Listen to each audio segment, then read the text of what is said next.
मास, gram molecular mass, average atomic mass, average molecular mass. तो यहाँ पर सर, यस सर आप अपना नंबर शेयर कर दीजिए। चलिए एक सेकेंड, ये तो नाम है,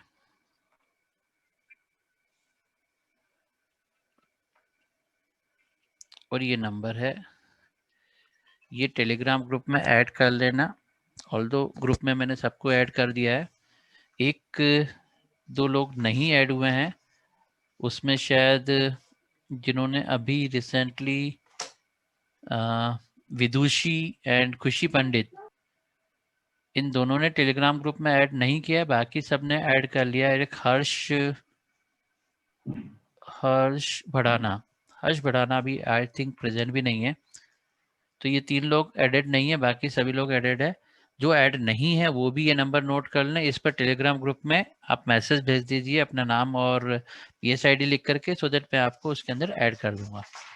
और टेलीग्राम ग्रुप में ही टाइम टेबल भी पोस्टेड है, जो भी लोग ज्वाइन कर रहे हैं उसको मैंने पिन किया हुआ, सो दैट नए भी ज्वाइन करते हैं उस ग्रुप में, तब भी आपको time table, weekly time table available है। मिला है सब लोगों को टाइम टेबल? हमको ऐड कर लेना, हमने अभी मैसेज करा है। नहीं, मैं अभी तो ऐड कर दूंगा, मैसेज कर दिया तो मैं क्लास के बाद ही ऐड करूंगा, अभी कुछ नहीं करूंगा। Okay sir. ठीक है, तो जो भी टाइम टेबल है, क्योंकि SMS वाला जो पैटर्न अगर आपने DND लगा रखा हुआ होता है तो SMS पहुंचता नहीं है, लेकिन टेलीग्राम ग्रुप के अंदर में अपलोड कर रखा है, सो दैट आपको जो भी इंफॉर्मेशन से रिगार्डिंग क्लास वो आपको इस ग्रुप के अंदर मिलती रहेगी। तो ये नंबर नाम नोट कर लिया आपने? ओके। एटॉमिक मास क्या होता है जरा कोई बताएगा मुझे? ये मत पूछना बहुत छोटी छोटी चीजें पूछ रहे हैं, जल्दी बताओ कौन बताएगा एटॉमिक मास? अरे भूल गए क्या? Mass of one atom. बिल्कुल ठीक है, देखो मास ऑफ वन एटम, लेकिन हम मास ऑफ वन एटम को ऐसे नहीं करके हम कहते हैं 3 तरीके से मैं एटॉमिक मास को एक्सप्रेस कर रहा हूं। एटॉमिक मास को एक्सप्रेस करने के लिए पॉइंट नंबर 1 में लिखता हूं उसको रिलेटिव एटॉमिक मास।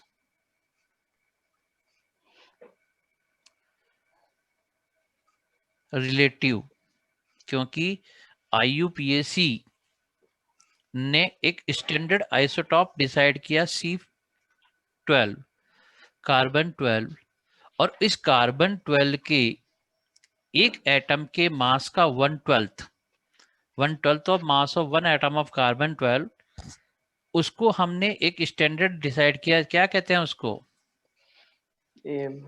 AMU। इसका मतलब relative atomic mass is mass of one atom of an element divided by 1/12 of mass of one atom of carbon 12। Carbon 12 के 1 एटम के मास का 1/12 करने पर हमें मिल जाता है क्या? क्या कहते हैं इसको? ये जो हमने कंपोनेंट लिखा है 1/12 of mass of one atom of carbon 12, इसको शॉर्टकट में क्या कहूं, क्या कहते हैं? 1 AMU, that is atomic mass unit. अपना माइक म्यूट करके रखिए। अरे यार,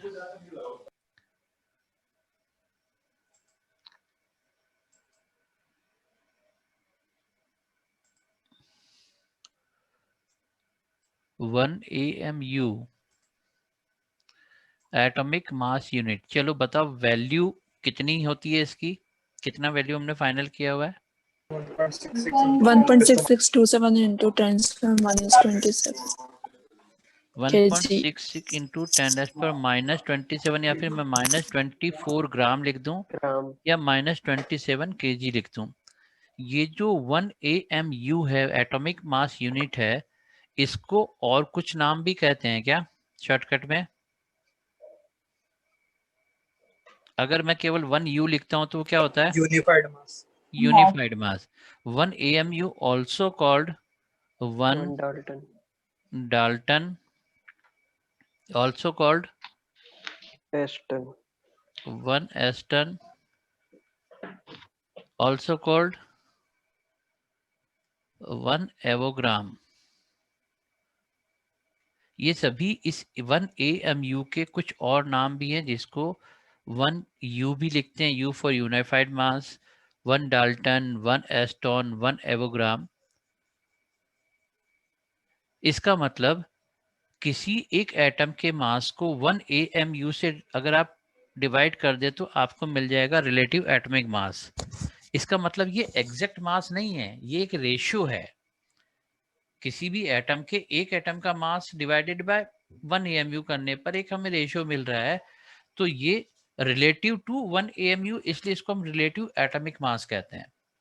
ठीक है, अब अगर ये कहा जाए कि कार्बन का एटॉमिक मास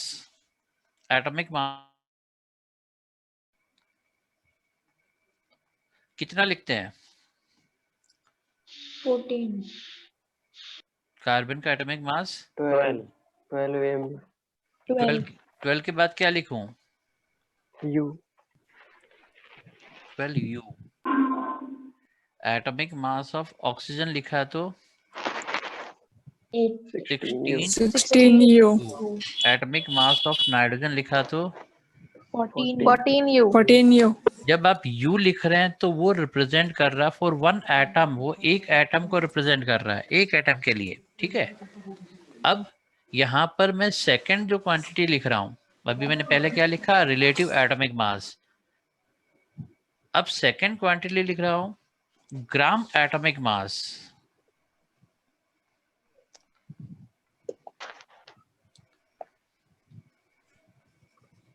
हम लिखते हैं 1 gram atom, 1 gram atom of carbon. तो ये ग्राम और एटम अलग अलग नहीं है, ये ग्राम एटम एक साथ है। और 1 ग्राम एटम का मतलब होता है एटॉमिक मास एक्सप्रेस्ड इन ग्राम। अगर कार्बन का एटॉमिक मास 12 U है, ये वाला, अगर मैं इसको ग्राम में एक्सप्रेस कर दूं तो ये 1 ग्राम एटम ऑफ कार्बन हो जाएगा, दैट इज 12 ग्राम। दोबारा ढंग से समझना, अगर मैं 12 ग्राम लिखता हूं तो ये 1 ग्राम एटम ऑफ कार्बन के बराबर है। 1 ग्राम एटम का मतलब होता है 1 मोल। 1 मोल कार्बन एटम्स का मास, 1 मोल मतलब 6.022 इंटू 10⁻23 एटम्स ऑफ कार्बन का मास 12 ग्राम हुआ। तो 12 ग्राम 1 मोल एटम्स का मास है, एवोगैड्रो नंबर ऑफ एटम्स का मास है, और इसको हम कहते हैं 1 ग्राम एटम ऑफ कार्बन। ग्राम और एटम साथ साथ में हैं। इस पॉइंट पर बहुत सी बार क्वेश्चंस पूछे जाते हैं, हम लोग ग्राम अलग कर लेते हैं, एटम अलग कर लेते हैं, फिर कहते हैं कि सर आंसर नहीं आ रहा है। तो ये 1 ग्राम एटम 1 मोल के इक्विवेलेंट है। ये पॉइंट आपको क्लियर हुआ? ठीक है। एंड द थर्ड वन, तीसरा जो रिप्रेजेंटेशन है वो है average atomic mass. Average atomic मास कब यूज करते हैं? जब एलिमेंट अपने आइसोटॉपिक फॉर्म में प्रेजेंट होता है। जैसे क्लोरीन 35, क्लोरीन 37, ये क्लोरीन के दो आइसोटॉप्स हैं, और नेचर में इसका परसेंटेज एबेंडेंस 75% और 25%। ये परसेंटेज एबेंडेंस का मतलब क्या हो गया कि अगर 1 मोल क्लोरीन एटम्स लिए जाएं तो उसमें से 75% 35 के होंगे और 25% 37 के होंगे। इसका मतलब ये 3:1 रेशियो हो गया, 3:1 रेशियो हो गया। तो एवरेज एटॉमिक मास निकालने के लिए हम क्या करते हैं, क्या पैटर्न यूज करते हैं? एटॉमिक मास दैट इज 35 और उसका 75%, abundance 75% मतलब 75/100 ये हो गया परसेंटेज, प्लस 37 का 25%, 25/100 तो ये आ जाता है आपके पास 35.5। अगर किसी भी एटम के लिए एटॉमिक मास फ्रैक्शन में आ रहा है तो मोस्टली वो रीजन उसका क्या होता है, क्यों फ्रैक्शन में आ रहा है, क्योंकि वो एवरेज एटॉमिक मास की टर्म में रिप्रेजेंट कर रहे हैं। तो फिर से एटॉमिक मास 1 AMU के रेस्पेक्ट में होता है तो रिलेटिव एटॉमिक मास कहला रहा है। एटॉमिक मास को ग्राम में एक्सप्रेस कर दे तो ग्राम एटॉमिक मास कहलाएगा। और एटॉमिक मास अगर आइसोटॉप्स वाला केस है तो हम परसेंटेज इस तरीके से अबंडेंस के हिसाब से इसको निकाल लेते हैं, ये इसका एवरेज एटॉमिक मास कहलाता है। ये पॉइंट आपको तीनों पॉइंट समझ में आया, क्लियर है सबको? Yes, sir. yes sir ठीक है, Yes, sir. गुड। अब देखो, अब यहाँ पर एक रिलेशन हम यूज करते हैं, एटॉमिक मास देने की बजाय वो हमें देता है स्पेसिफिक हीट। मतलब अगर क्वेश्चन में चाहिए एटॉमिक मास तो चाहिए एटॉमिक मास, वो देता है उसकी स्पेसिफिक हीट इतनी है। तो यहाँ पर एक रिलेशन ड्यूलॉन्ग एंड पेटिट्स लॉ, पेटिट्स लॉ ये कहते हैं, एक्चुअली उन्होंने एक्सपेरिमेंटल डाटा को मैच किया और एक्सपेरिमेंटल डाटा मैच करने के बाद यहाँ पर हमें ये रिलेशन मिला कि किसी एटम का उन्होंने लिया एटॉमिक मास और उसको मल्टीप्लाई किया उसी एटम की स्पेसिफिक हीट के साथ। एटॉमिक मास और स्पेसिफिक हीट का जो मल्टीपल था वो अप्रोक्सीमेटली 6.4 के इक्वल आता है। तो ये atomic mass into specific heat 6.4 के इक्वल है, दैट इज ए रिलेशन। इसका मतलब, अच्छा ये बताओ स्पेसिफिक हीट का मतलब क्या हो गया भाई, कौन बताएगा? स्पेसिफिक हीट, एक मिनट मैं पूछता हूँ। दिया वाजपेयी, दिया बेटा बताओ स्पेसिफिक हीट किसको कहेंगे? The heat required to burn first molar specific heat or gram specific heat? Only specific heat, gram specific heat कह लीजिए। चलिए, The heat required to burn 1 gram of a substance. ठीक है। और इधर से लीजा बेटा बताओ स्पेसिफिक हीट क्या होता है?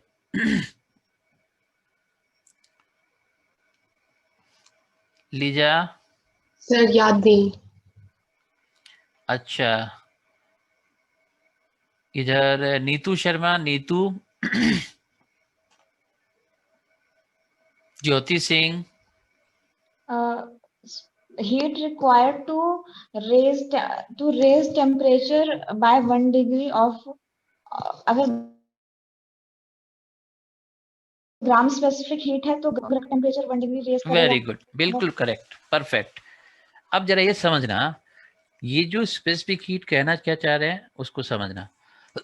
अगर आप, हम ये कहते हैं कि 1 ग्राम सब्सटेंस ले रहे हैं, 1 ग्राम सब्सटेंस, और उस सब्सटेंस का टेम्परेचर में इंक्रीज कर रहा हूं, टेम्परेचर इंक्रीज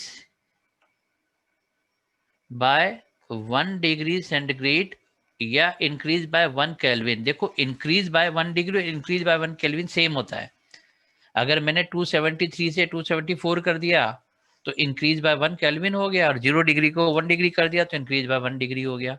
तो इंक्रीज बाय 1 डिग्री या 1 केल्विन। अब इसमें जितनी हीट हमें रिक्वायर्ड होती है, इस प्रोसेस में जितनी हीट रिक्वायर्ड है, किसके लिए? 1 ग्राम सब्सटेंस का टेम्परेचर 1 डिग्री बढ़ाने के लिए, उस हीट को आप कहते हैं स्पेसिफिक हीट कैपेसिटी। उसको हम कहते हैं स्पेसिफिक हीट कैपेसिटी, और हर सब्सटेंस के लिए हीट कैपेसिटी एक फिक्स वैल्यू होती है। तो 1 ग्राम सब्सटेंस के लिए 1 डिग्री बढ़ाने में जितनी हीट रिक्वायर्ड है उसको हम स्पेसिफिक हीट या स्पेसिफिक हीट कैपेसिटी कह देते हैं। अब अगर आपको क्वेश्चन में स्पेसिफिक हीट गिवन है और हमें चाहिए एटॉमिक मास, तो क्या फॉर्मूला हो जाएगा भाई? 6.4 डिवाइड बाय स्पेसिफिक हीट। बिल्कुल ठीक है। तो ये जो क्योंकि अप्रोक्सीमेशन है ना, इसलिए हम उसको कहते हैं जो एटॉमिक मास मिलेगा वो भी अप्रोक्स एटॉमिक मास जो होता है वो क्या किया हमने 6.4 divided by specific heat, 6.4 divided by specific heat. तो ये ड्यूलोंग एंड पीटर्स लॉ वाला ये फॉर्मूला, इसके थ्रू अगर हमें एटॉमिक मास चाहिए तो वहां पर स्पेसिफिक हीट दिया जाए। इस तरीके से ये कैलकुलेशन वाला पार्ट आपको समझ में आया? क्लियर है? Yes sir. Yes sir. ठीक है। अब जैसे एटॉमिक मास को हमने कहा relative atomic mass, gram atomic mass and average atomic मास। अगर मॉलिक्यूल के लिए वर्ड यूज कर रहे हैं तो सेम चीज, मॉलिक्यूलर मास हमने लिखा मॉलिक्यूलर मास। फिर से फर्स्ट कॉम्बिनेशन हमारे पास आ रहा है रिलेटिव मॉलिक्यूलर मास। भाई अगर एटॉमिक मासेस को हिसाब से ऐड कर दोगे तो हमें जो मॉलिक्यूलर मास मिलेगा, अगर एवरेज एटॉमिक मास रिलेटिव है तो मॉलिक्यूलर मास भी रिलेटिव हो जाएगा। आप इसको रिप्रेजेंट कर सकते हैं mass of one molecule,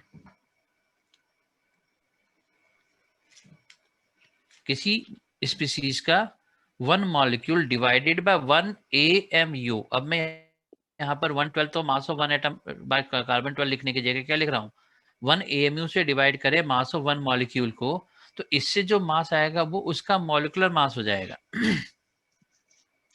atomic mass है तो 1 AMU से डिवाइड किया, 1 एटम के मास को, मॉलिक्यूलर मास है तो आपने उसको रिप्रेजेंट कर लिया रिलेटिव मॉलिक्यूलर मास। अब आपने लिखा कि molecular mass of carbon dioxide, क्या लिखूं भाई, कितना लिखूं?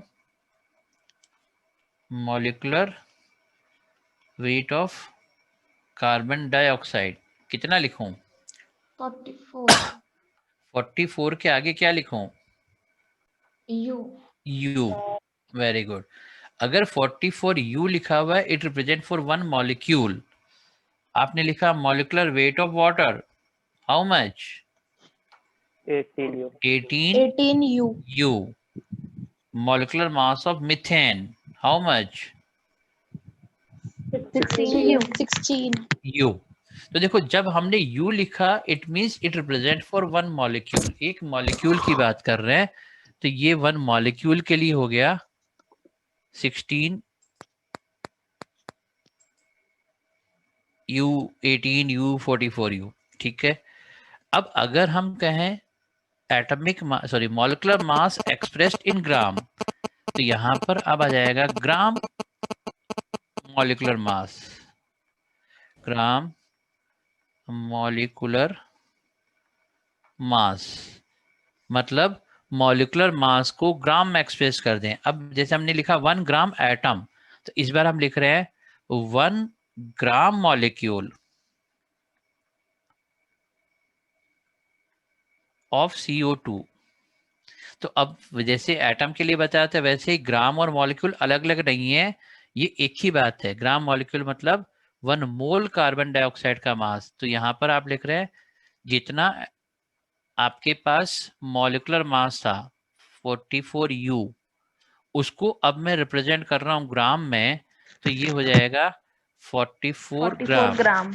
तो 44 gram is 1 gram molecule of CO2, it is equals to 1 mole CO2 का मास, मतलब Avogadro number of molecules of CO2 का मास 44 ग्राम हो गया। तो ग्राम मॉलिक्यूल या ग्राम एटम का मीनिंग समझ में आ गया आपको? Yes sir. गुड। Yes, समझ sir. में मतलब याद आ गया कि नहीं आ गया? सारी चीजें तो याद दिलाई जा रही है, समझ में तो आया होगा, कोई टेंशन नहीं। अब देखिए, अगर एटॉमिक मास एवरेज है तो ऑब्वियसली उसको हम ऐड करके मॉलिक्यूलर मास बनाएंगे, तो हमारे पास मॉलिक्यूलर मास भी एवरेज मॉलिक्यूलर मास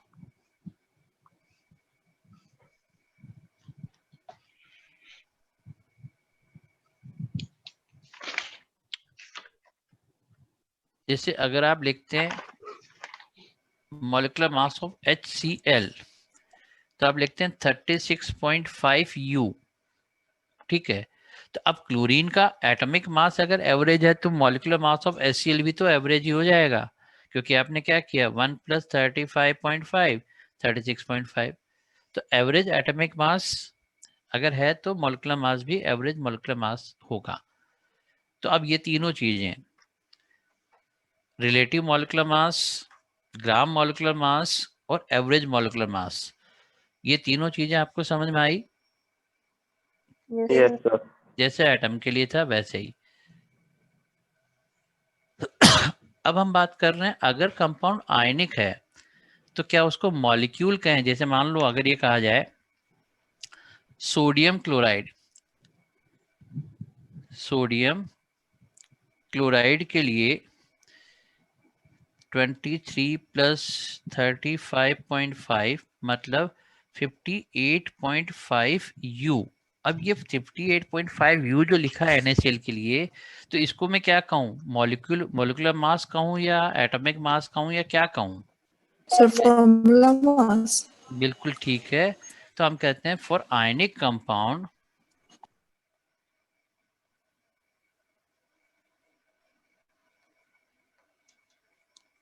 आयनिक कंपाउंड्स के लिए हम लोग यूज करते हैं फॉर्मूला मास।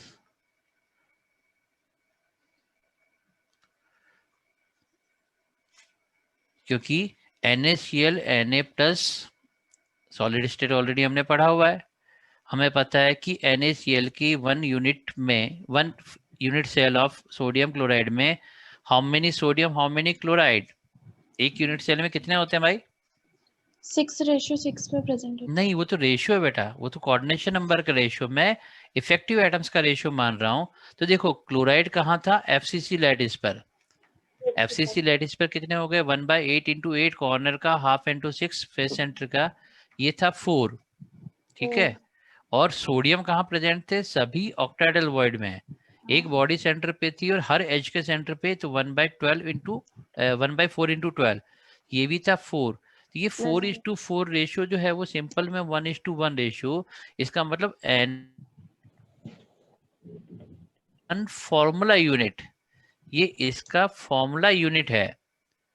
और इस फॉर्मूला यूनिट का मास, ये NaCl क्या है? एक फॉर्मूला यूनिट है, और फॉर्मूला यूनिट के मास को क्या कहते हैं?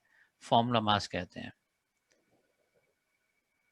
अब अगर ये कहा जाए एक यूनिट सेल में कितनी फॉर्मूला यूनिट है NaCl की, हम कहेंगे 1 यूनिट सेल के अंदर कितनी है? We have 4 formula units of NaCl। Anyway, formula mass का मतलब समझ में आया। ऑल्दो न्यूमेरिकल वैल्यू में कोई डिफरेंस नहीं है, तो जब डेफिनेशन वाइज पूछा जाए तब तो आयनिक कंपाउंड के लिए formula mass, otherwise in general हम लोग मॉलिक्यूलर मास फॉर्मूला मास एक ही मानते हुए कैलकुलेशन में डायरेक्टली मॉलिक्यूलर मास ही वर्ड यूज कर लेते हैं 58.5। तो टेक्निकली ये पॉइंट समझ में आया आपको? Yes, sir. Yes sir. Good. अब यहाँ पर जैसे हमने एटॉमिक मास के लिए एक ड्यूलोंग पिटेट लॉ लिखा था, वैसे ही जब मुझे मॉलिक्यूलर मास की जरूरत होती है तो वो मुझे मॉलिक्यूलर मास नहीं देता है। क्या देता है वो? Vapour density. जब मुझे चाहिए रिप्रेजेंट करना मॉलिक्यूलर मास, तो मॉलिक्यूलर मास नहीं दे करके वो क्या दे रहा है, वेपर Vapor डेंसिटी। density. तो देखो एक ये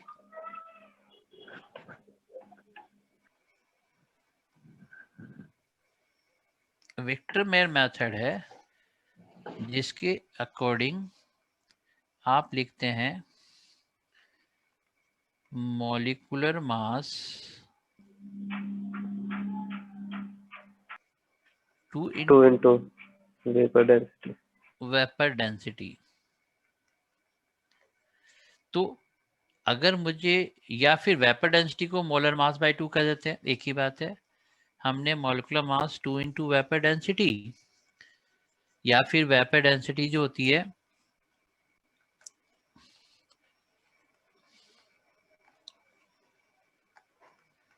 अच्छा ये बताओ वेपर डेंसिटी होता क्या भाई, क्या डेंसिटी ऑफ वेपर को वेपर डेंसिटी कह सकता हूं मैं?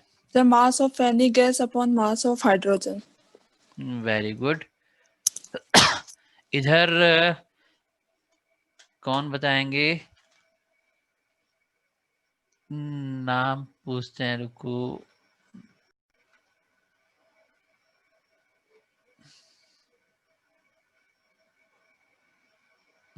Megha Sharma, Megha. Sir, molecular mass of a gas upon molecular mass of hydrogen. बिल्कुल ठीक है, एकदम परफेक्ट है। इसका मतलब हम vapour density is not the density of vapour. This statement is correct और wrong? Vapour density density of vapour नहीं होता। देखो डेंसिटी तो होता है मास बाय वॉल्यूम, ये मास बाय वॉल्यूम नहीं है। ये क्या है, देखो आप इसको लिख सकते हैं मास of a gas eight certain temperature, pressure, volume condition divided by mass of hydrogen at same temperature, pressure, volume condition। जिस टेम्परेचर, प्रेशर, वॉल्यूम कंडीशन में किसी गैस का मास आपने निकाला, उसी टेम्परेचर, प्रेशर कंडीशन में आप हाइड्रोजन के मास को उसके साथ कंपेयर कर लो। तो ये जो रेशियो आता है that is the vapour density. इसको अगर मैं ये कहूं मास, हमने पढ़ा ना P V is equal to weight by molar mass R T, P V is equal to n R T से। Yes, अगर sir. मुझे किसी सब्सटेंस का मास चाहिए तो आप क्या लिखूंगा, P V M over R T. ठीक है, P V M over R T. अब ये कह रहे हैं क्या कि mass of a gas at certain temperature pressure, किसी गैस का मास सर्टेन टेम्परेचर प्रेशर पे मैंने लिखा आर टी, ये तो हो गया गैस का, डिवाइडेड बाय, देखना डिवाइडेड बाय, अब मुझे सेम हाइड्रोजन के लिए वेट चाहिए तो मैंने यहाँ पर, ये तो मास एक्स का था, अब हाइड्रोजन के लिए क्या हो गया, मैंने सेम वापस दोबारा लिखा पी वी आर टी, और मोलर मास ऑफ हाइड्रोजन कितना है, एम की जगह क्या लिख 2. दिया, 2 रख दिया। अब क्योंकि टेम्परेचर प्रेशर की कंडीशन सेम थी तो देखो R से R कैंसिल हुआ, T से T कैंसिल हुआ, PV से PV कैंसिल हुआ। तो ये जो वेपर डेंसिटी हमने यहाँ लिखी है, वेपर डेंसिटी, ये क्या बन गया, molar mass of X over 2। Molar mass of X मतलब किसी गैस का मोलर मास डिवाइडेड बाय 2, ये वेपर डेंसिटी हो गया। तो इसीलिए हम कहते हैं कि वेपर डेंसिटी जो होती है मोलर मास बाय 2, या मोलर मास जो होता है वो 2 into vapour density. Molecular mass जो हो जाएगा वो 2 इंटू वेपर डेंसिटी। तो आई थिंक ये चीज याद आ गई आप लोगों को।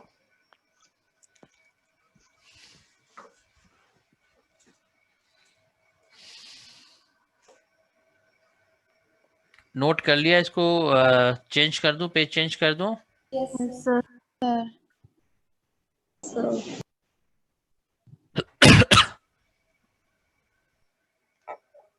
ठीक है, अब हम बात कर रहे हैं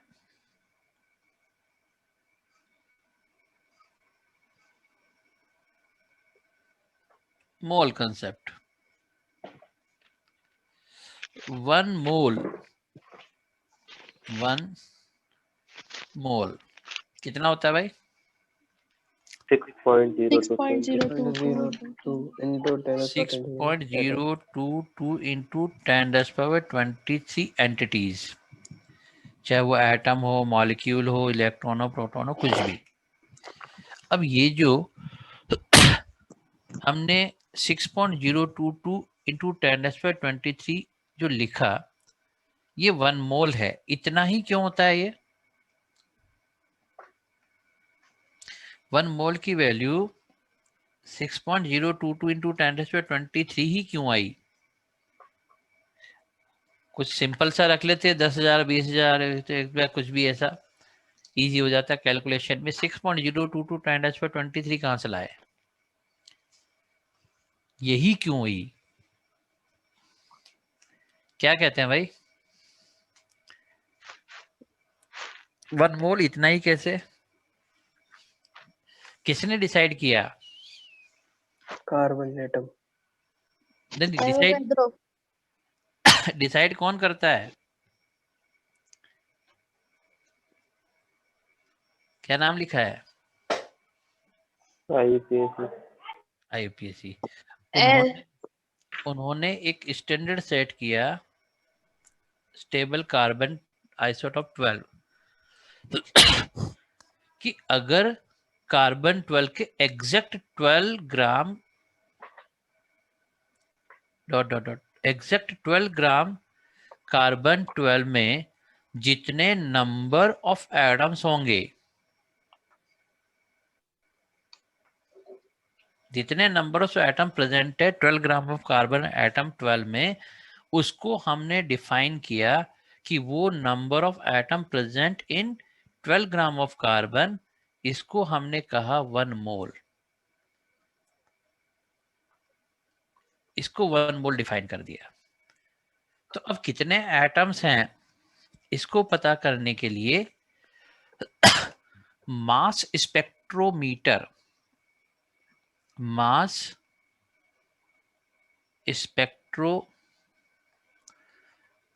एक इंस्ट्रूमेंट जिससे एग्जैक्ट मास डिटरमाइन किया जा सकता है, तो उस स्पेक्ट्रोमीटर से एक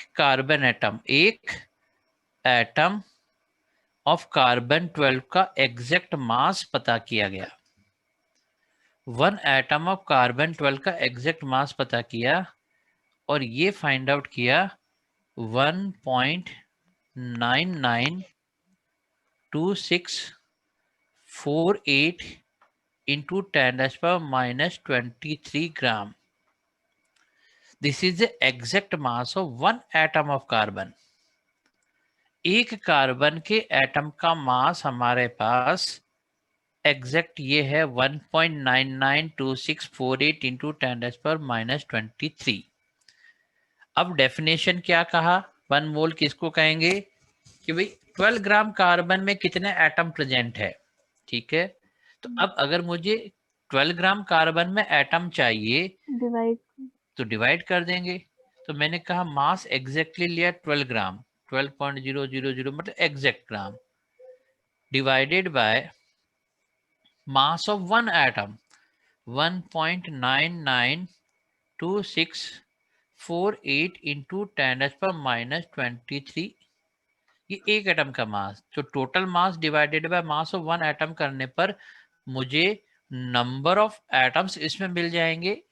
और जब इसको डिटरमाइन किया, सॉल्व किया, तो ये आया 6.022 into 10⁻23 और इसी को हमने क्या कह दिया?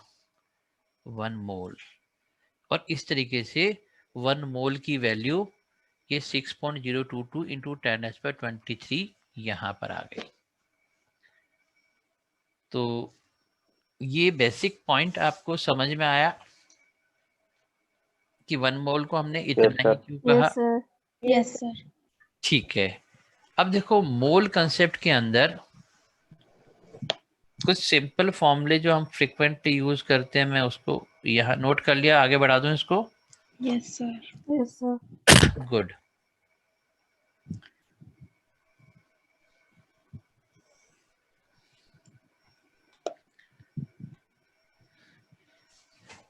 मोल कंसेप्ट और कुछ ज्यादा बड़ा है ही नहीं।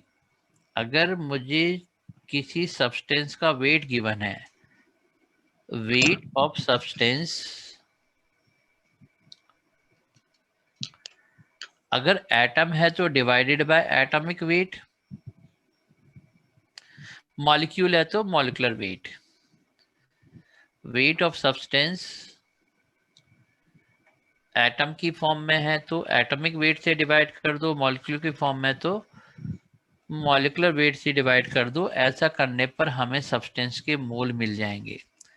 मतलब weight divided by atomic weight या weight divided by molecular weight करने पर आपको मिल जाते हैं मोल्स। ठीक है। अगर सब्सटेंसेस जो है वो गैस फेज में है, अगर गैस का मास दे दिया तब तो ठीक है, wait divided by atomic mass या मॉलिक्यूलर मास ले लेंगे। लेकिन अगर हमें गैस का वॉल्यूम गिवन है, हमें गैस का वॉल्यूम गिवन है और हमें उसके मोल्स बनाने हैं तो इसके लिए मुझे क्या चीज की जरूरत है भाई? एसटीपी एनटीपी क्या होता है उसकी जानकारी होनी जरूरी है। बताओ एसटीपी या एनटीपी का मतलब कौन बताएंगे? Standard temperature and pressure. Standard temperature, ठीक pressure. है, वेरी गुड। तो अभी हमने यहाँ पर गैस के लिए स्टैंडर्ड टेम्परेचर एंड प्रेशर और एनटीपी को नॉर्मल टेम्परेचर एंड प्रेशर यहाँ पर लिख दिया। ठीक है। अब STP NTP both are same और डिफरेंट?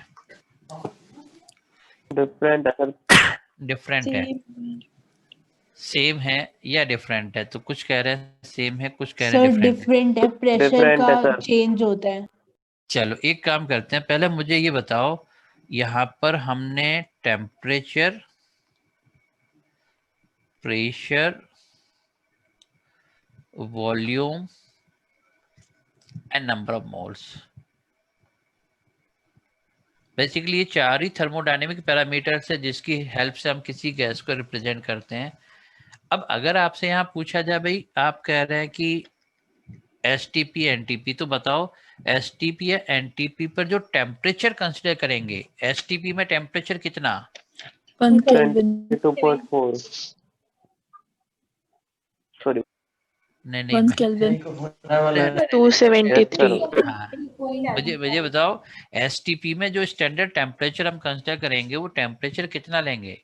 273 273 केल्विन या फिर 0 degree centigrade, both are same. 273 kelvin या 0 डिग्री सेंटीग्रेड, ये हमारे लिए, अरे अंजलि माइक म्यूट करा करो यार। वो सब कहानी सबको सुनाई देती है ना, क्या चल रहा है। ठीक है। NTP normal temperature pressure, temperature कितना लिखूं भाई यहाँ पे? 273 डिग्री सेल्सियस। सेम होता है सर। 273 सेम होता है डिफरेंट होता है, ये बता दो बस। Same same The same. Same. तो नॉर्मल टेम्परेचर का मतलब 298 रूम टेम्परेचर नहीं होता है ना? Sir same 273 kelvin 20 degree. Sir sir 273 25 degree Celsius. 25 कौन बोल रहा है भाई? अरे नाम बताओ भाई, कौन बोल रहा है? सागर है। अब देखो, अभी मैं गैसेस स्टेट के स्टैंडर्ड टेम्परेचर प्रेशर की बात कर रहा हूँ गैस के लिए। तो गैस में जब आप standard temperature pressure STP NTP की बात करते हैं तो ये टेम्परेचर दोनों कंडीशन में सेम होता है, 273 केल्विन और 0 डिग्री सेंटीग्रेड। तो डिफरेंस टेम्परेचर में नहीं है, डिफरेंस दोनों जगह पर टेम्परेचर सेम है। डिफरेंस आता है फ्रॉम प्रेशर साइड। अब एक में बार, एक में एटमॉस्फेयर। हाँ, अब ये बताओ नॉर्मल कंडीशन में जो हम प्रेशर कंसिडर करते हैं वो लेते हैं 180 m एटमॉस्फेयर, और जो स्टैंडर्ड कंडीशन में आप प्रेशर लेते हैं वो लेते हैं 1 बार। क्या 1 बार और 180 m दोनों एग्जैक्टली सेम है क्या? सर 0.98 समथिंग का अंतर है। बिल्कुल ठीक है। तो इसको अगर मैं ये लिखूं कि 1 बार जो होता है वो 0.987 ATM के इक्वल होता है, मतलब 1 बार 1 ATM से थोड़ा सा छोटा है। यस सर, थोड़ा सा छोटा है। अब अगर मैं दोनों कंडीशन में यहाँ पर अमाउंट ऑफ सब्सटेंस 1 मोल यहाँ भी ले लूं और 1 मोल यहाँ भी ले लूं, तो 1 मोल गैस का 273 केल्विन 1 ATM पर जो वॉल्यूम होगा वो वॉल्यूम हम लेते हैं 22.4 लीटर। लेकिन 1 बार प्रेशर पर 273 केल्विन 1 बार प्रेशर पर यही वॉल्यूम, क्योंकि प्रेशर थोड़ा सा कम हुआ तो वॉल्यूम क्या हो जाएगा, थोड़ा सा बढ़ जाएगा। तो ये बिल्कुल हो जाएगा, 22.7 वेरी गुड, 22.71 लीटर ये वॉल्यूम हो जाता है। लेकिन जब हम मोल कंसेप्ट स्टोइकोमेट्री कैलकुलेशंस करते हैं तो इस एग्जैक्ट डिफरेंस को इग्नोर करते हुए, इस एग्जैक्ट डिफरेंस को ध्यान में नहीं रखते हुए, कभी एनटीपी कभी एसटीपी मैं फ्रीक्वेंटली यूज करूंगा। क्या यूज करूंगा? 22.4 लीटर।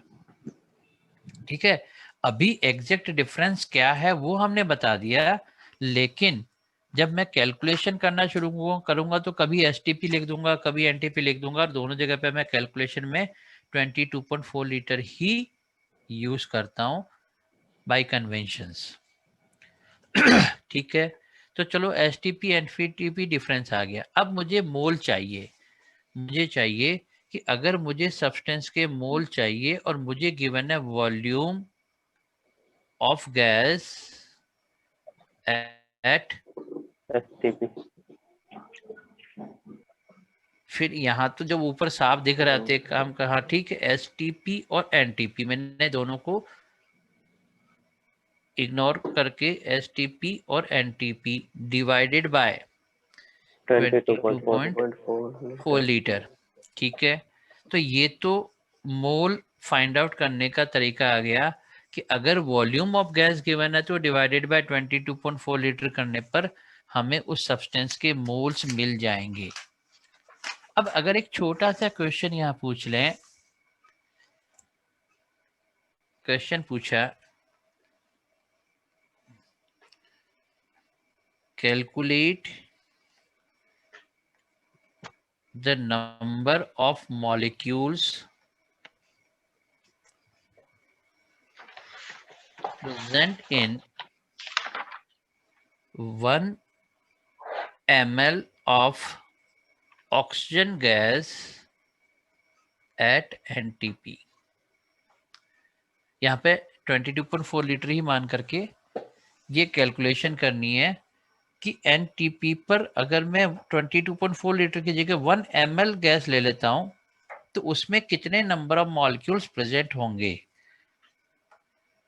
मुझे नंबर ऑफ मॉलिक्यूल्स चाहिए 1 ml गैस की एनटीपी पे।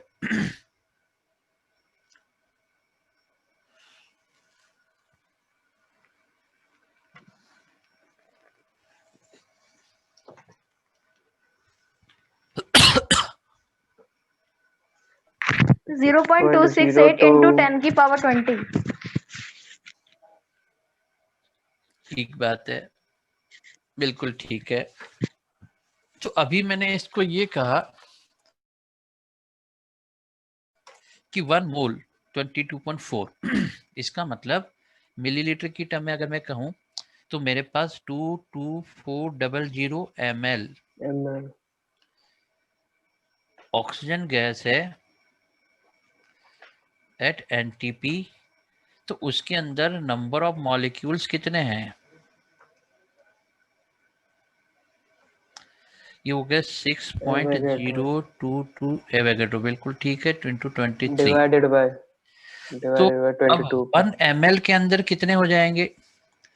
तो मैंने कहा 6.022 इंटू 10⁻23 डिवाइडेड बाय 22400 ml। तो 1 ml गैस NTP पर इसको सॉल्व करके कितना बताया था भाई?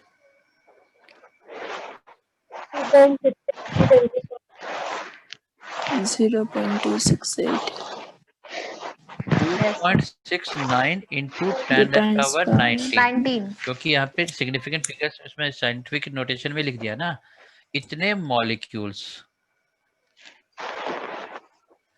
अब देखो ये जो हमने अभी लिखा हुआ है, विश्वेंद्र माइक म्यूट करके रख बेटा, ठीक है। हमने लिखा नंबर ऑफ मॉलिक्यूल्स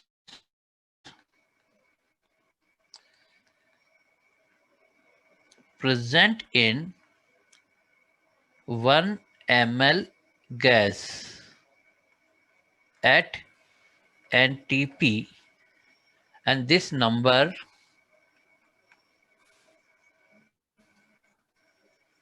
इतने मॉलिक्यूल्स जो 1 ml गैस के अंदर प्रेजेंट होंगे, इस नंबर को क्या कहते हैं?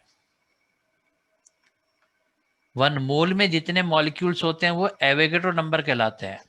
1 मोल गैस में जो नंबर ऑफ मॉलिक्यूल्स होते हैं वो एवोगैड्रो नंबर कहलाते हैं। तो 1 ml गैस में जितने मॉलिक्यूल्स होते हैं उसको क्या कहते हैं?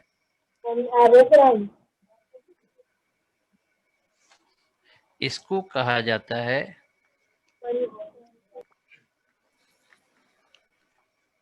लॉशमिट नंबर।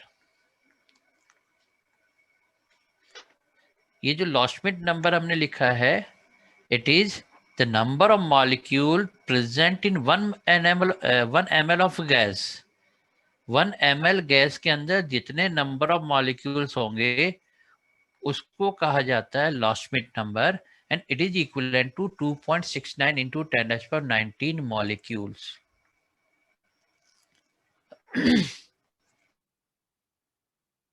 ये पॉइंट समझ में आया आपको? 1 मोल गैस में एवोगैड्रो नंबर है और 1 ml गैस के अंदर लॉशमिट नंबर ऑफ मॉलिक्यूल्स होते हैं। नोट कर लिया? Yes, sir. ठीक है।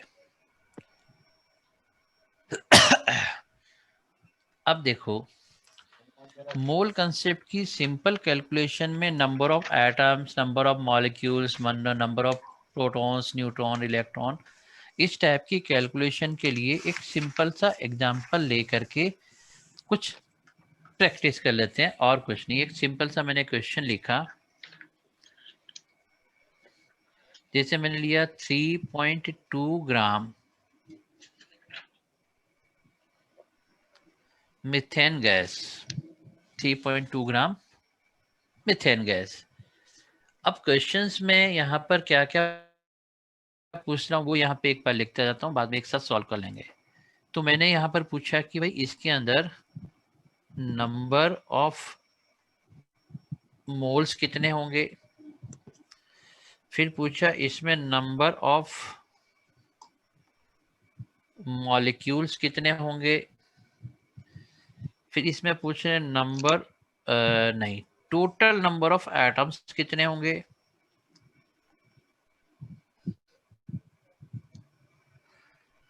या ये पूछ लिया कि इसके अंदर नंबर ऑफ हाइड्रोजन एटम्स कितने होंगे, या पूछ लिया कि इसके अंदर नंबर ऑफ कार्बन एटम्स कितने होंगे,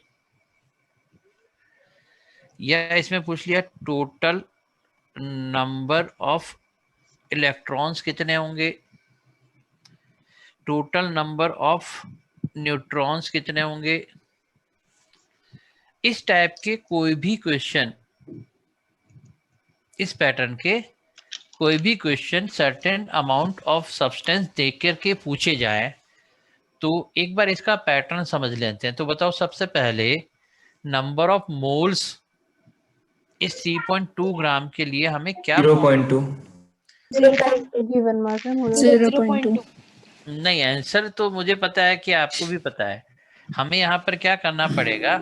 given mass है Given mass upon given mass upon molecular mass. molecular very good, mass. Given mass upon molecular mass. इसका मतलब हमने यहाँ पर 3.2 डिवाइडेड बाय 16 कर दिया। 60 हाँ, अब जरूर आप इसको कह सकते हैं मोल्स कितने हो गए?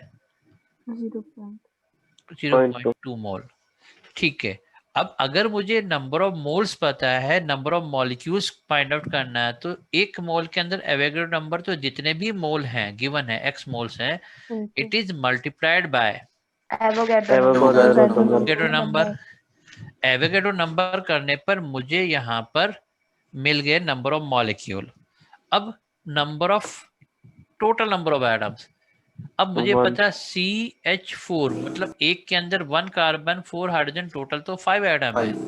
इसका मतलब ये 0.2 इंटू एवोगैड्रो नंबर जो मैंने लिखा था नंबर ऑफ मॉलिक्यूल, इसको कितनी क्वांटिटी से मल्टीप्लाई कर दूं कि मुझे टोटल नंबर ऑफ एटम मिल जाए? 5 मल्टीप्लाइड बाय 5 करने पर मुझे यहाँ पर टोटल नंबर ऑफ एटम मिल जाएंगे। ठीक है, अगर हाइड्रोजन एटम पूछा तो मल्टीप्लाइड किससे करना पड़ता? 4 से, क्योंकि एक मॉलिक्यूल मीथेन के अंदर CH4 के अंदर नंबर ऑफ हाइड्रोजन एटम हो गए 4। ठीक है, नंबर ऑफ कार्बन एटम्स के लिए मुझे किससे मल्टीप्लाई करना पड़ेगा? 1. इसको मुझे मल्टीप्लाई करना पड़ेगा क्योंकि एक मीथेन में एक ही कार्बन है, तो जितने मीथेन जितने मॉलिक्यूल उतने ही कार्बन, मल्टीप्लाइड बाय 1। चलो, अब नंबर ऑफ इलेक्ट्रॉन्स के लिए मुझे कितने से मल्टीप्लाई करना पड़ेगा? 10 10 देखो, CH4 में जितना एटॉमिक नंबर उतने इलेक्ट्रॉन, कार्बन का एटॉमिक नंबर 6 है तो 6 इलेक्ट्रॉन तो आ गए कार्बन की साइड से, प्लस एक हाइड्रोजन के पास एक है तो 1 इंटू 4 4 हाइड्रोजन के पास, टोटल एक मॉलिक्यूल के पास इलेक्ट्रॉन है, एक मॉलिक्यूल के पास 10 इलेक्ट्रॉन है, तो जितने नंबर ऑफ मॉलिक्यूल से मल्टीप्लाइड बाय 10 कर दें, मल्टीप्लाइड बाय 10 कर दें, तो यहाँ पर ये नंबर ऑफ इलेक्ट्रॉन्स आ जाएंगे। अब अगर पूछा नंबर ऑफ न्यूट्रॉन्स कितने होंगे तो मल्टीप्लाइड बाय कितना करूं? 6. 6 क्यों भाई 6 क्यों? 6 हाइड्रोजन के पास तो न्यूट्रॉन होता सर हाइड्रोजन में न्यूट्रॉन्स तो है ही नहीं। बिल्कुल ठीक बात है, बिल्कुल सही पहचाना कि हाइड्रोजन के पास हमारे पास न्यूट्रॉन है ही नहीं, तो कार्बन के पास केवल 6 प्रोटॉन्स थे, 6 इलेक्ट्रॉन थे, न्यूट्रॉन हाइड्रोजन के पास नहीं है, so that it will be multiplied by 6। तो आई थिंक ये पैटर्न आप लोगों को समझ में आ गया? Yes sir. Yes sir. ठीक है, अब अगर पैटर्न समझ में आ गया तो एक छोटा सा क्वेश्चन देते हैं, जरा फटाफट से उसका आंसर बता देना। तो देखो, मैंने यहाँ पर एक क्वेश्चन लिखा, number of valence electrons in 4.2 gram azide ion कितने होंगे, ये कैलकुलेट करना है। एक काम करते हैं, क्वेश्चन को पहले छोटा कर देता हूं। इस क्वेश्चन को क्वेश्चन नंबर 2, पहले क्वेश्चन में same amount N3 minus nitride ion के लिए पहले कैलकुलेट कर लो। करेंगे तो दोनों कैलकुलेट, पहले नाइट्राइड आयन के लिए करो फिर एजाइड के लिए करते हैं। तो पहले चलो बताओ, नाइट्राइड आयन के लिए नंबर ऑफ वैलेंस इलेक्ट्रॉन्स 4.2 ग्राम में कितने हो जाएंगे? प्रोसीजर बता दो मुझे। न्यूमेरिकल पार्ट देखो, न्यूमेरिकल मतलब कैलकुलेशन तो हमसे बढ़िया कोई कर ही नहीं सकता है कि नहीं। आप लोग कैलकुलेशन तो बहुत बढ़िया कर लेते हो, उसमें मुझे कोई डाउट है ही नहीं। बस मुझे बताओ तरीका क्या है, मैं क्या करूं, क्या लिखूं यहाँ पे? सर पहले नंबर ऑफ मोल्स निकालें। पहले नंबर ऑफ मोल्स निकाले, तो बताओ नंबर ऑफ मोल्स निकालने के लिए मैं क्या लिखूं? 4.2 मास डिवाइडेड बाय 14 भाई 14 एजाइड है ना, नाइट्रोजन है, तो यहाँ 14 है। पर 14 है, ठीक है। ये तो हो गया number of moles, multiplied by क्या कर दूं? Avogadro number. NA। Avogadro number. Na कर दिया, Na भी कर दिया, तो ये बन गए नंबर ऑफ आयंस या स्पीसीज। अब इलेक्ट्रॉन्स के लिए मल्टीप्लाइड बाय कितना कर दूं? सर 16। 8 सर, 1 नाइट्राइड में 8 वैलेंस इलेक्ट्रॉन होंगे सर, तो फिर इनटू 8 कर देंगे। कैसे Yes, पता sir. चला ये तो बताओ ना, कैसे पता चला ये कि 8 सर ये 3 माइनस क्या है ना, -3 है ना, 3 तो इलेक्ट्रॉन number of और है electrons -3 में। अच्छा इलेक्ट्रॉनिक कन्फिगरेशन -3। अच्छा, इसको मैं ये कहूँ कि भाई एक नाइट्रोजन के पास, ऐसे हम पहले लिखते थे 2 और 5, अरे 9 10 में 2 5 लिखते थे, ये 5 क्या है? Balance electron. अब इसके अंदर 3 इलेक्ट्रॉन उसने और गेन कर लिए, तो बन गया n पर 3 - 3 आ गया, तो ये बन गया 2 और 8। तो अब वैलेंस इलेक्ट्रॉन कितने हो गए? 8। तो मल्टीप्लाइड बाय यहाँ पर कितना करना पड़ेगा? 8 मल्टीप्लाइड बाय 8 करना पड़ेगा, तो जो भी आएगा वो आपका आंसर हो जाएगा। मुझे उसमें न्यूमेरिकल पार्ट में कोई डाउट ही नहीं है, क्योंकि कैलकुलेशन आपसे बढ़िया कोई कर ही नहीं सकता। अब इस सेकंड वाले क्वेश्चन पे आ जाओ। सेकंड मतलब जो पहले लिखा था। अब अगर मुझे 4.2 ग्राम एजाइड आयन गिवन है, तो नंबर ऑफ वैलेंस इलेक्ट्रॉन की कैलकुलेशन क्या बन जाएगी? Sir 16 into 0.1 16 multiplied into by electron 0.1। number. तो एक काम करता हूँ, मैं यहाँ पर फिर से यहाँ लिखता हूँ सेकंड ऑप्शन के लिए। तो 4.2 डिवाइडेड बाय कितना लिखूं? 42। 42। इस बार 42 हो गया, ठीक है। इनटू Na कर दिया, तो ये हो गया नंबर ऑफ स्पीसीज, मॉलिक्यूल या species. Now multiplied by how much, कितने से 16। 16। क्यों भाई? क्योंकि N3 माइनस है, इसका मतलब nitrogen plus nitrogen plus nitrogen plus 1 electron. ऐसा करने पर ये N और 3 नीचे, एक माइनस ऊपर आ गया। तो इसका मतलब इसके पास वैलेंस शेल में 5 थे प्लस 5 थे प्लस 5 थे प्लस 1। इसका मतलब यहाँ पर कितना हो गया? 16। तो मुझे यहाँ पर 16 से मल्टीप्लाई करना पड़ेगा। ये पॉइंट आपको समझ में आया? Yes sir. देखो कितना सिंपल है। तो अब आ जाओ आप पेज नंबर पे।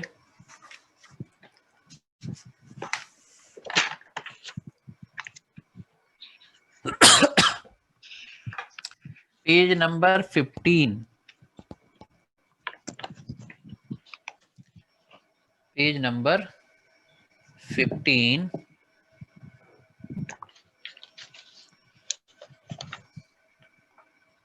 Page number 15, question number 2। Page number 15, question number 2।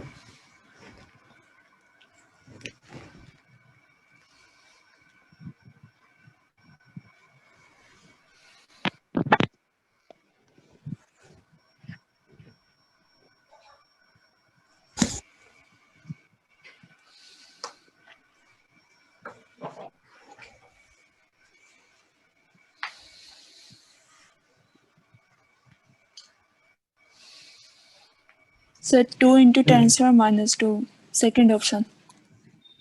हमें पूछा how many moles of aluminium sulphate contains 0.24 mole of oxygen atom. कैसे किया बताओ?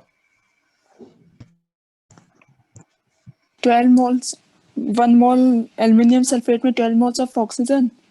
सो 12 मोल्स के लिए 1 मोल उसका चाहिए, और फिर 0.24। बिल्कुल ठीक है, परफेक्ट है।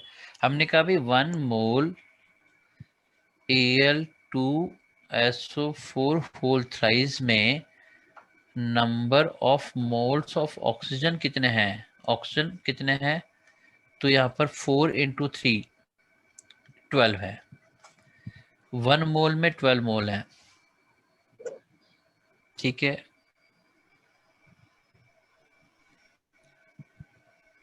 अब क्या करोगे?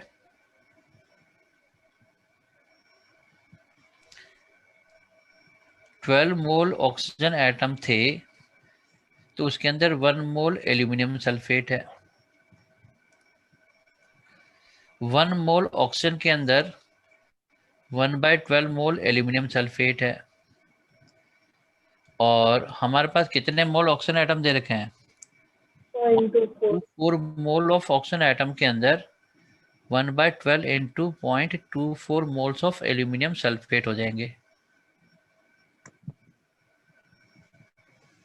तो सॉल्व करो, देखो कितना आ रहा है। 0.02 0.02 मोल एल्यूमिनियम सल्फेट के हो गए। 0.02 को क्या लिख सकते हो? 2 into 10 raised to power 2 into minus 10 2. raised to power -2. अरे वेरी गुड, बहुत बढ़िया, फर्स्ट क्लास, सबको आता है। चलो अब आप आ जाइए next page, page number 16, question number 12। Page number 16, question number 12।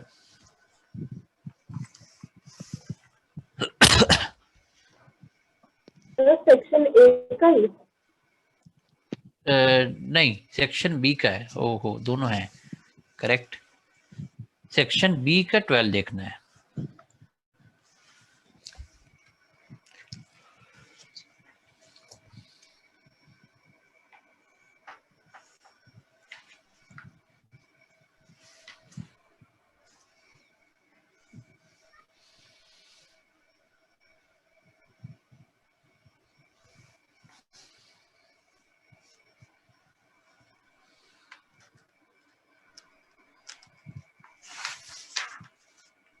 Sir fourth option. हमने यहाँ का which contains greater number of oxygen atoms, 1 gram of oxygen या 1 ग्राम ऑफ O2 या 1 ग्राम ऑफ O3, और आप कह रहे हो all have same number of oxygen atoms. तो नंबर ऑफ एटम्स चाहिए ना, ठीक है। पहले हमने लिखा 1 ग्राम ऑक्सीजन एटम, इसके लिए मैं करूँगा मास 1 divided by atomic mass, wait divided by atomic mass 16 into Avogadro number, ये नंबर ऑफ एटम्स हो गए, ठीक है। अब अगर मैं देखा 1 ग्राम ऑफ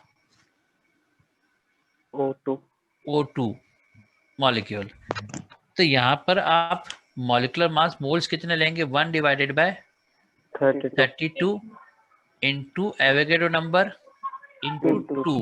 तो जब इंटू 2 कर दिया तो ये फिर वापस क्या बन गया? सेम ही हो गया, 1/16 इंटू है वो, ठीक है। और यहाँ पर लिखा 1 ग्राम ऑफ O3, ठीक है। तो इसको आपने क्या किया? 1 divided by 48 into Na multiplied by 3, number of atoms हो गए। तो यहाँ पर ये भी क्या बन गया? 1/16। इसका मतलब तीनों में क्या हो गया? Same number. All have same number.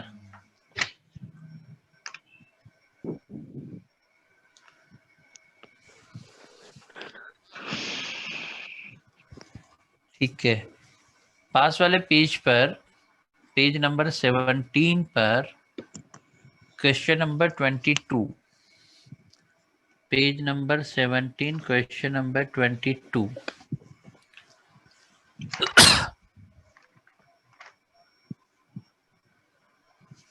13 atom sir. 13 atom. 13 atom. कैसे पता चला भाई?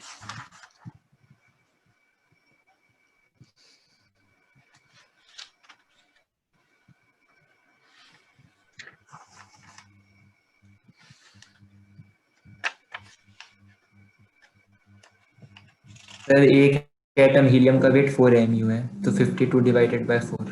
बिल्कुल सही बात है। हमें ये पता चल गया अभी AMU या U जो है वो एक एटम के लिए है। इसका मतलब हमें 1 AMU नहीं, 1 एटम ऑफ हीलियम के लिए 1 एटम ऑफ हीलियम को आप 4 AMU लिख रहे हो और आपके पास गिवन है 52 AMU divided by 4 AMU. So how many atoms? We have 13 atoms. 13 into Avogadro number तो नहीं है ना? No. ठीक है। अब एक क्वेश्चन यहाँ पर ये याद आया कि 1.8 ml वाटर में नंबर ऑफ इलेक्ट्रॉन्स कितने होंगे ये कैलकुलेट करना है।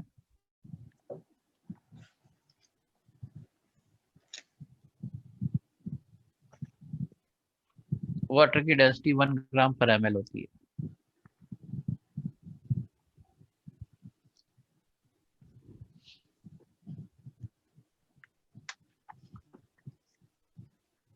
Sir 1।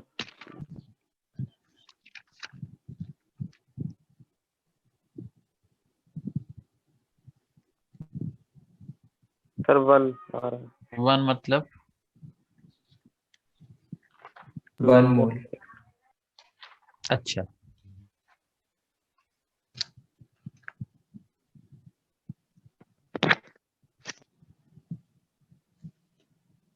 Sir, 0.1 into Na multiply by 8 electron. तो देखो हमें पता है वाटर के 1.8 ml, तो मोल बनाने के लिए 1.8 डिवाइडेड बाय क्या करूं? 18। 1.8 वॉल्यूम गिवन है, डिवाइडेड बाय कितना करूं कि मुझे मोल मिल जाए? 18 सर। 22400.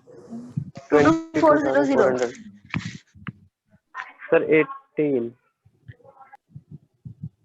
दो ऑप्शन है, या तो 18 करूं या 22400 करूं, बताओ क्या करूं? 22400 सर STP 22400। डेंसिटी गिवन तो है। सर डेंसिटी से निकल के अरे भाई सबसे इम्पोर्टेंट चीज समझने के लिए ही मैंने क्वेश्चन पूछा था। ये जो 22400 कब होता है? जब वो गैस फेज में होता है। क्या वाटर गैस है क्या? No sir. नहीं सर। वाटर तो नहीं, कोई कह रहा गैस होता तो फिर तो 22.4 करें। और अगर लिक्विड है तो क्या लिक्विड के ml के लिए क्या 22.4 ml या 22400 ml करेंगे? नहीं करेंगे। तो 22400 नहीं करेंगे क्योंकि गैस का वॉल्यूम STP पर नहीं गिवन है, ये तो लिक्विड है। तो मैंने यहाँ पर क्या किया, डेंसिटी देखो, डेंसिटी क्या कह रही है, 1 ml वाटर का मास 1 ग्राम है, 1 ग्राम पर ml। वैसे यहाँ पर cc भी लिखा होता है, सेंटीमीटर क्यूब। सेंटीमीटर क्यूब का भी मतलब होता है मिलीलीटर। तो cc या ml एक ही चीज है। इसका मतलब 1.8 ml का मास 1.8 ग्राम ही हो गया। 1.8 ml मतलब 1.8 ग्राम। अब मेरे पास मास ऑफ सब्सटेंस आ गया 1.8 gram divided by 18 into Avogadro number multiplied by 10। 10 हो गया ना, क्योंकि वाटर के अंदर 10 इलेक्ट्रॉन्स हो गए। तो अब देखो इस पॉइंट को हटाया मैंने, तो यहाँ पर नीचे 10 लिख दिया, 1.8 वाला ये। अब यहाँ 18 से 18 कैंसिल आउट हो गया, 10 से 10 कैंसिल आउट हो गया, तो किसके बराबर हो गया? एवोगैड्रो नंबर के बराबर हो गया। तो ये पॉइंट आपको समझ में आया? Yes sir. ठीक है।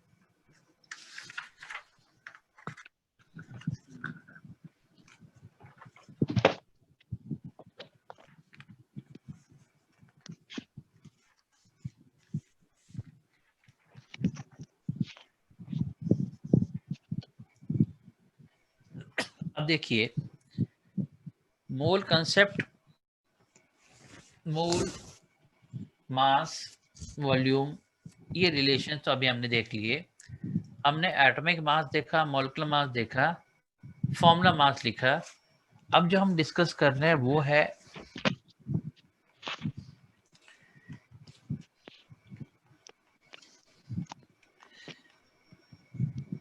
Equivalent mass. जरा बताओ इक्विवेलेंट मास की डेफिनेशन क्या है? इक्विवेलेंट मास के लिए डेफिनेशन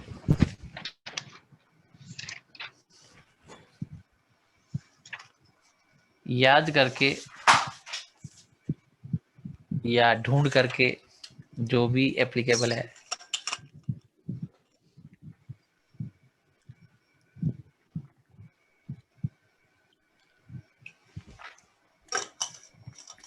कौन बताएगा भाई? आयुष सिंह, आयुष सर नहीं याद। चलो सर हाँ भाई। mass required to gain or lose 1 mole of electron। ये कहाँ से आ गए? अरे डेफिनेशन, बेसिक फंडामेंटल डेफिनेशन कह रहा हूं। चलो कोई बात नहीं, इधर से नाम ढूंढते हैं। रूहानी,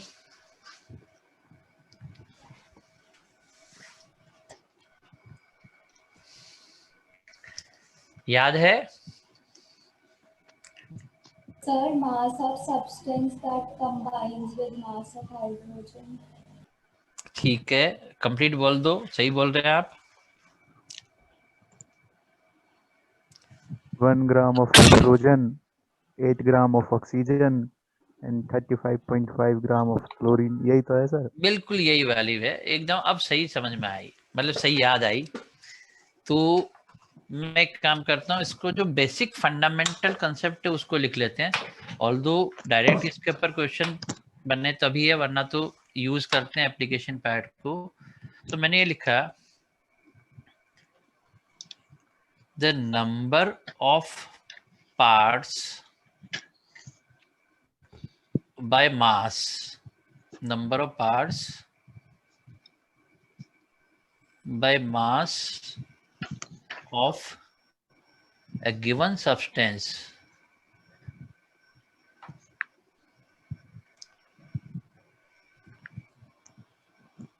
which can combine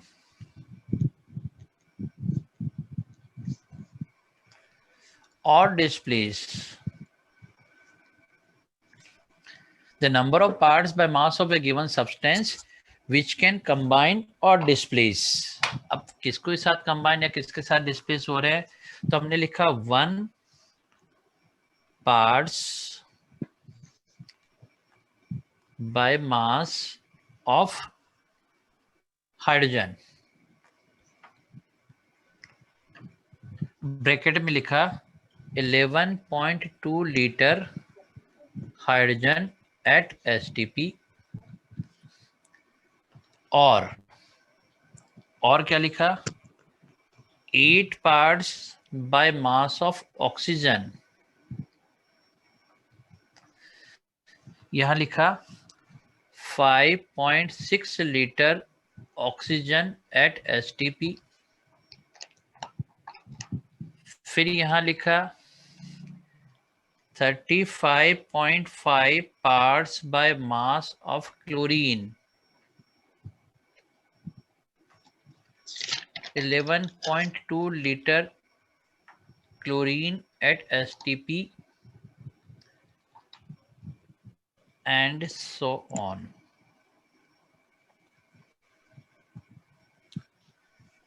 ये इसकी बेसिक फंडामेंटल डेफिनेशन है।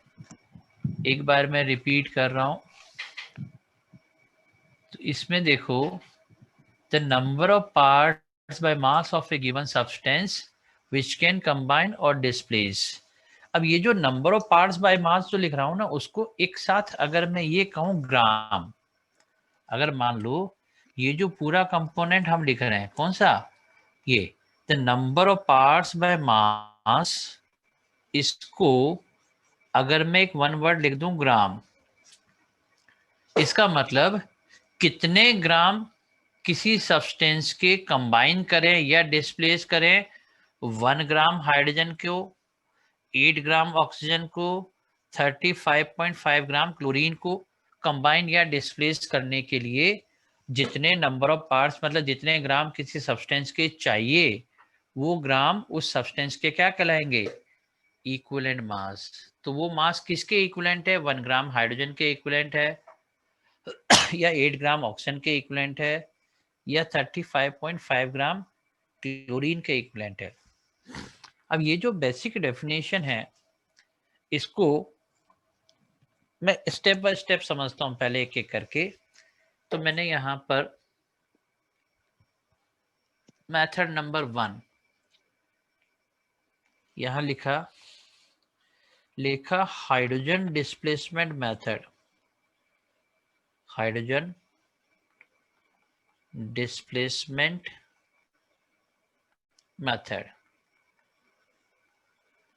बिल्कुल फंडामेंटल कंसेप्ट के लिए ये काम आ रहा है।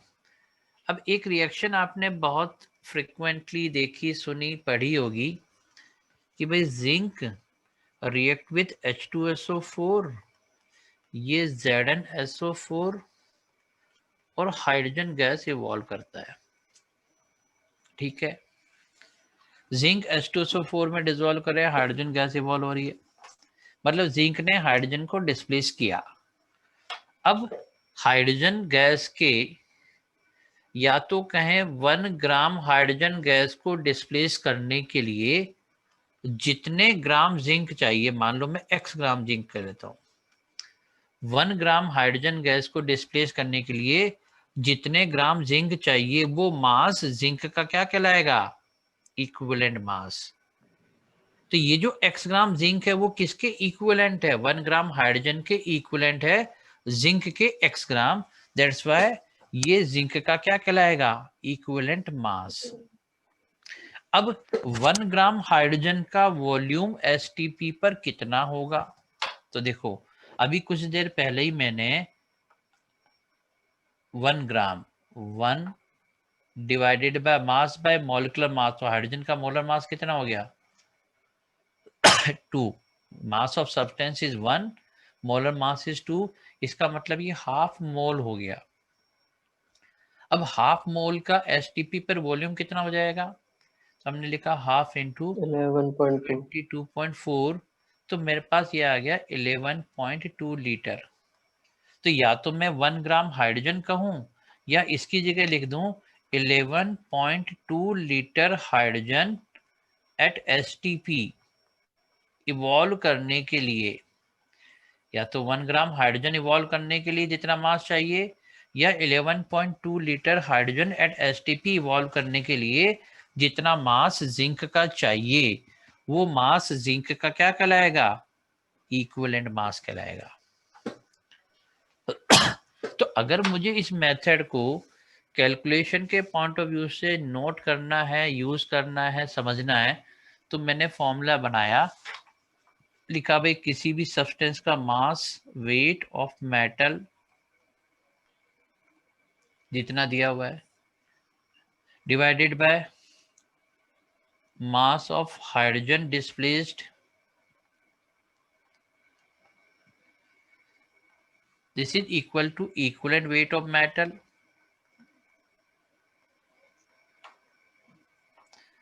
upon equivalent weight of hydrogen।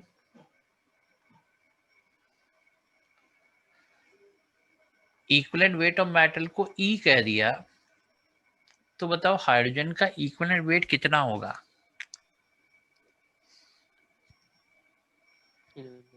Atomic weight divided bye, हाँ atomic weight divided bye valency. हम ये भी कहते हैं ना कि atomic weight divided bye valency.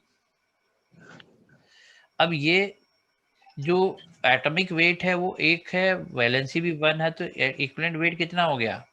1। तो ये जो फॉर्मूला बना कि weight of metal by weight of hydrogen equivalent weight of metal equivalent weight of hydrogen, ऐसा करके